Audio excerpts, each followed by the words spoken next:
Hey, welcome back to the podcast, the Evil Dungeon Master Universe podcast. I'm your host, Evil Dungeon Master Vince. It is Wednesday. It's the middle of the week. Hopefully you're doing well, and more AD&D coming right at you because we're keeping those AD&D fires lit. TheEvilDM.com is my website where you can sign up for the newsletter. Ask the DM at TheEvilDM.com is my email address where you can get a hold of me, or you can go to Facebook.com for the Evil Dungeon Master page and message me there. A lot of people do that. And I appreciate that because I like to talk. So today we are going to flip to the player's handbook and look at a term on page 40. Gary has written out for us monster, the term. And I thought this was kind of interesting to read. It is necessary to stress that the usage of the term monster in quotes is generic for any creature encountered during the course of adventuring.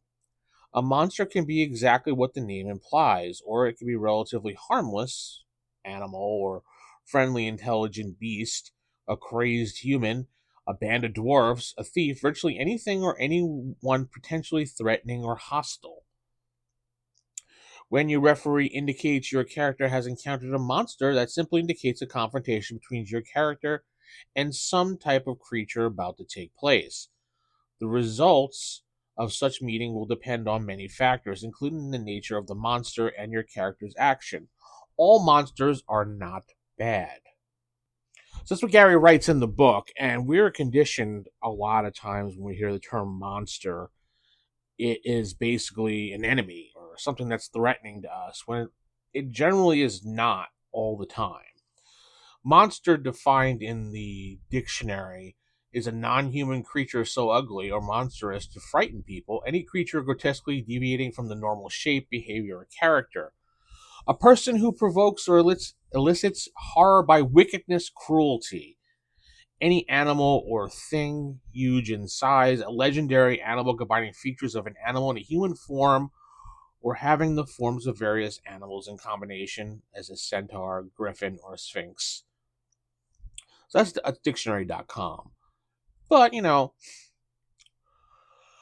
when I say monster, don't think of it as some fanged, slavering creature waiting to rip you apart in the dark. I mean, no, it's just a broad term. It's like a catch-all for anything you might cross paths with while wandering through the shadows or straying too close to the unknown. A monster could be a rampaging ogre for all we know. Sure, might be one also that might be also a kind of like a merchant, a sly merchant with too many secrets. It could be a lone wolf stalking in the woods, or even a band of dwarfs with axe to grind against you. You never know. It's not about being evil or bloodthirsty. It's about threatening and how they threaten you and yours. When I, as a DM, would say, you encounter a monster, all that means is you're facing something or someone that might ruin your day. Could that end in a bloody battle, a tense negotiation, or even uneasy truce? I don't know. You tell me. The creature could be deadly or just misunderstood a little bit. You don't know. Not all monsters want to gnaw your bones. Sometimes they might just want to share a pint of ale with you, play cards, maybe dice, figure out which way they fall. Not all monsters are evil, but we are conditioned to think that. They aren't really just horrors lurking in the shadow. They're or the undead clawing their way out of graves. The term got range, like a good actor. It's a lone wolf prowling on the forest edge. We don't really know. We don't know what it is. Monster is just a broad term for anything that threatens you. So think about that. It does make you think of fangs and stench of death, but sometimes a monster is just been misunderstood as just an innocent beast who wants to be left alone in the forest. But you happen to stumble into him, you frightened him, maybe you're in his home, and he reacts. Like, wouldn't you react if someone entered your home randomly? You'd try to defend your home. Now, that's a modern day comparison to, say, a fantasy game, I understand, but it's a situation that does apply here.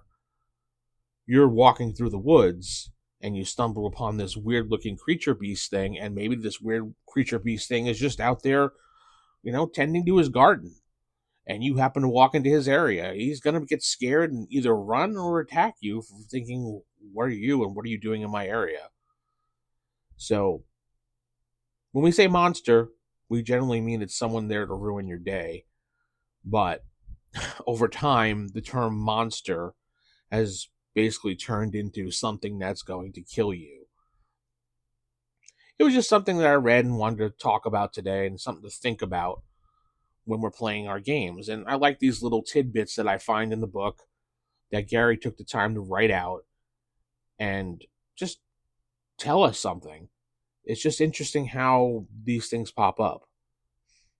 Now, if you want to go on there and read it on page 40, it's just 2 paragraphs, and you can tell me what you think about this and how you translate it. I think it's pretty straightforward, to be honest. And when it comes to monsters, I always think monsters are evil, but I guess not all monsters are evil. Thinking about it, it's just a term. I don't know. Tell me what you think in the comments. This is a little bit of a shorter episode today, I know, but I wanted to talk about this term and kind of explore it a little bit in thought, and this is how I did it. So, yeah, you guys get to have your time back. No, that's the thing we always say in meetings. You get to have your time back now. But yeah, I want to hear your comments on this, your thoughts of the term monster and what it means to you. Get over to YouTube, where this will be as an audiogram, and you can comment in the YouTube comments. I appreciate all the people that have been doing that and liking the videos. Also, I got a video coming out later this week that some people had asked for. Should be out on Thursday, so tomorrow, about how to get started with Advanced Dungeons and Dragons. I don't think I've ever done that on my channel. They wanted an in-depth look at what books they need, what to do when they get those books. There's some new listeners to the channel that asked that via email, and they wanted more of a idea of what to get. And I appreciate them asking me to do it as opposed to going elsewhere to look. So thank you to those that sent those emails in and wanted that question answered. Thank you to those who subscribe to my channel every month and enjoy the videos ahead of time, as well as our Friday night stream where we get a little weird, but it's members only. So if you want to join that members only group, go ahead, click the join button at YouTube. You can also support me by going to buymeacoffee.com/theevildm. You can just make a quick donation. Go to my website, theevildm.com, where you can sign up for all the things I'm doing. Check out the solo plays I'm doing. Check out the things I'm writing up, and you can enjoy that. I'm going to head out. Keep it original, keep it old school. Good night, God bless, and don't forget, keep those AD&D fires lit. Good night.